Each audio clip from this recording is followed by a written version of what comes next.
구름을 위에서 보면은 대략 저는 그때 바둑알로 설명을 했지만 뭐 이런 형태도 있을 것이고 뭐 이런 형태도 있을 것이고 다양한 할 텐데 우리가 보통 뭉게구름이라고 하는 것들은 측면에서 보면은 이렇게 기압차에 의해서 형성되기 때문에 좌우로 길게 형성이 되지만 위에서 보면은 좀 이렇게 약간 바둑알처럼 보이게 되죠. 옆에서 보면. 그러니까 UFO 모양 같은 느낌이죠. 그런데 그런 것들이 여기 좀 촘촘하고 이렇게 하늘에 바둑판이 있는 거하고 같다라고 제가 설명을 했던 거예요. 그래서 바둑알을 놓는다 그러면 얘가 둥글게 이렇게 보이겠지만은 이렇게 보이게 되는 거죠. 근데 구름이니까 부정형으로 보이게 되는 것이죠. 자, 바둑알을 신선이 여기다 놨다. 그러면은 여기는 좀 더 둥글게 보이죠. 위쪽이니까. 똑같아요. 대칭이에요. 만약에 여기가 연못이다. 그러면 여기 앞쪽에 있는 연꽃은 연잎은 이렇게 좀 더 둥글게 보이겠죠. 근데 좀 더 가게 되면 이게 UFO 모양으로 바뀐단 말이죠. 넓적하게 이렇게 보인다는 얘기. 조금 더 넓적해진다는 얘기지.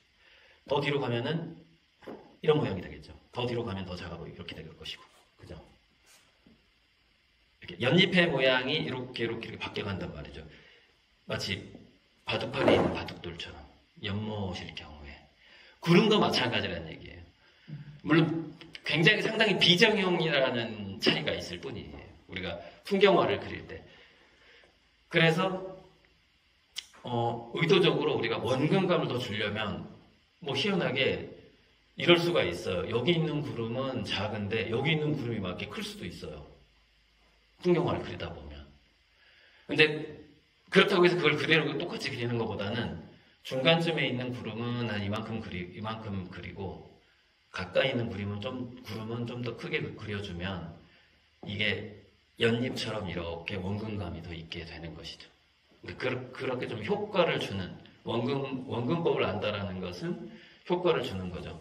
그러면 그렇게 해서 그려보자면 저 멀리 있는 거는 같은 크기의 구름일지라도 가까이 있는 건 좀 이렇게 통통한 자꾸 불판 위에 그 등심이 생각이 나는 거지. 약간 그 스테이크 모양으로 이렇게 이쪽에 있다면은 멀리 가면은 좀 이렇게 소시지 모양으로 바뀌어버리는 거죠. 이렇게 넓적하게 바뀌어버리는 거죠. 멀어지면서 작아지면서. 그거를 제가 이제 마침 그 구름이 그렇게 떠 있더라고요. 그래서 그 영상을 한번 찍어본 거죠. 근데 멀리 가게 되면 어떻게 돼요? 얘네들이 서로 겹치겠죠. 촘촘해지잖아요. 바둑판이 이렇게 얘네들이 겹치게 돼요. 이렇게 작은 애들이. 그래서 멀리 있는 구름을 보면 길쭉한 것들이 많은데 이렇게 길쭉해 보이는 것들이 많아지는 이유는 뭐냐면 걔네들이 겹쳐 보이는 거예요. 겹쳐 보이는 거야. 그럼 가까이 오면은 얘네들이 떨어져 보여. 이렇게 좀씩 이렇게 듬성듬성 떨어져 보이고 내 머리 위에 있는 거나 굉장히 가까이 있는 것만 독립적인 큰 구름으로 존재하게 되는 것이죠. 근데 멀리 있는 구름들은 이렇게 쫙 딸리면서 뭉쳐버려, 지들끼리 이렇게. 뿌얘지면서.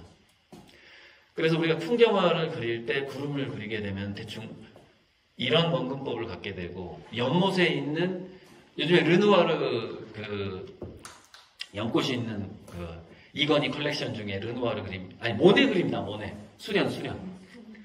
모네 수련 때문에 굉장히 요즘에 이게 좀 유행이에요. 그래서 연꽃을 그릴 때 가장 중요한 것, 바둑판 위에 있는 바둑돌을 생각을 해야 돼요.